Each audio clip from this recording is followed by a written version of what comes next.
So let it be written, so let it be done. This is Tabletop Terrors. To spice up my encounters, I do whatever I need to do, but, it never quite seems to be enough. So I'm going to say, what do you guys do to spice up your encounters? Jeff, how do you do it? So the first thing that I always try to do when I'm looking at encounters is to put as much personality into the enemies as I can, whether that's mechanics or narrative. So, for example, if the party's fighting like a group of like 4 bandits, just like generic humanoid bandits, um, a lot of times I'll see people who will run those if you just use just the generic stat block in 5e, where it's just like all the bandits have the same weapons, none of them have like names or personalities or motives or anything like that.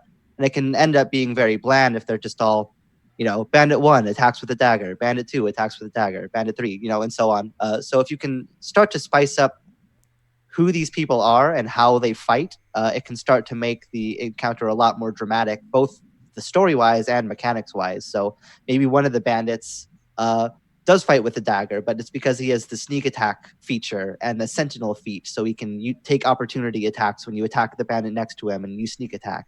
And the second bandit is a wizard who has some like level 1 spells that he can cast. And the third bandit has a sword and he has action surge, so he can take 2 attacks one of the rounds. You can start to give these people sort of personalities and identities, and like I like to give them names.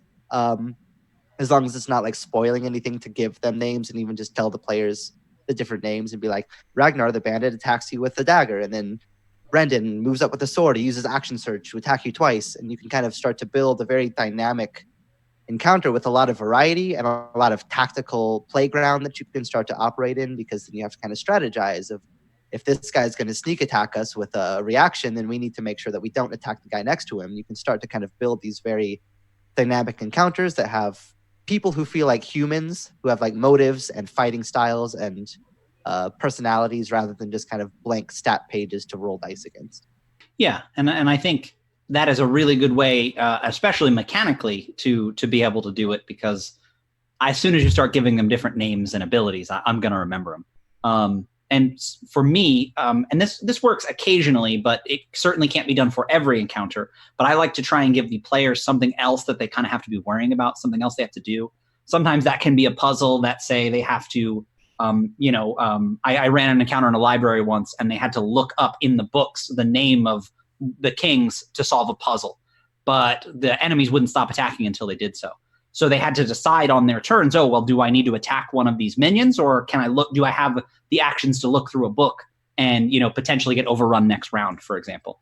And something like that, if you put it where they have to pull levers or dodge something, or some sort of timer where if they don't get out of the room, it's not just bringing the enemies to 0 that wins the encounter. If done right, it can definitely create an encounter that they remember, because it's not just, I used my best spells and I did my action surges and then we rested and it was over. It was, the skin of their teeth, they solved the puzzle, they didn't get crushed by the boulder, that sort of thing. I feel like for me, one of the things, and it seems very simple and it can be overlooked, I really just go for a mood and a vibe, and I try to keep things very cinematic. And so by that I mean, in my head, I'm doing set design. In my head, I'm doing costume design and figuring out, what sorts of sights and sounds and sensations are sort of going to paint this picture. So that's one of the things I like to try to do is, taking either of the examples you just used, I like to take that and set it somewhere really interesting and unique. That doesn't mean huge and bombastic. Not everything has to be a burning building or a wagon chase on a cliff, but if you're having to set something in the city, find a unique corner of the city with character that you can describe some cool stuff, and there's this particular, burnt sign or some rotted out things that you can really just give it some character and personality. So Jeff, it's actually kind of similarly to what you do with people, I try to do with places. So that's one thing. And then the other thing is, I always try to put some sort of paradigm shift into the encounter. You have to be really careful with this, because you never want the characters to feel cheated, or you don't want it to cause confusion. But an example would be, I was running a game where there were these sort of like pulp fighter pilots. And so they were flying in formation, and I had these organic alien craft come out. They look like squids. And in the like canopy bubble, there were these like smaller alien creatures that looked like they were frenzied. About midway through the combat, they're dogfighting and everything. Midway through the combat, I have one of the cockpits just splatter red with blood of the enemy organic ship. And that was kind of a weird moment because the players were like, what? What's happening?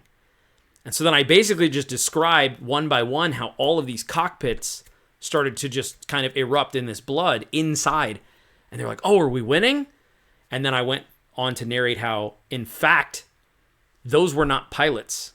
Those were food for the organic ships.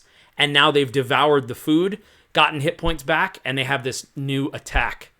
And so it's just a cool moment if you do it right. So that's it. That's how we spice up encounters. And, remember, it's also worth mentioning that sometimes it can just be a simple encounter. It doesn't always have to be this 7-course meal. Sometimes a little fast food works wonders. So it can be great to just have some bandits who happen to be in the market come up and it's a quick skirmish. Don't feel the weight and the pressure to make every encounter a Tarantino movie. We're Tabletop Terrors. We're all about fun, creativity, and tabletop RPGs. So if you like that stuff too, consider subscribing and hit the bell so you get notifications. Now, as far as the comments, what about you? What are your tricks? How do you spice up encounters? Tell us, because we need to know what you're doing so that we can do it at our table as well. I guess let's do a Tabtarian toast. May you mend the first break. May you kill the first snake. And may you conquer everything you undertake. Slancha. I almost did that. Slancha. Now I'm sad that Slancha. It's funny because I entirely forgot. It apparently makes no difference to me. I'm starting to understand that it's cooler that there isn't one specific toast. Tabletop Terrors, Tabletop Terrors.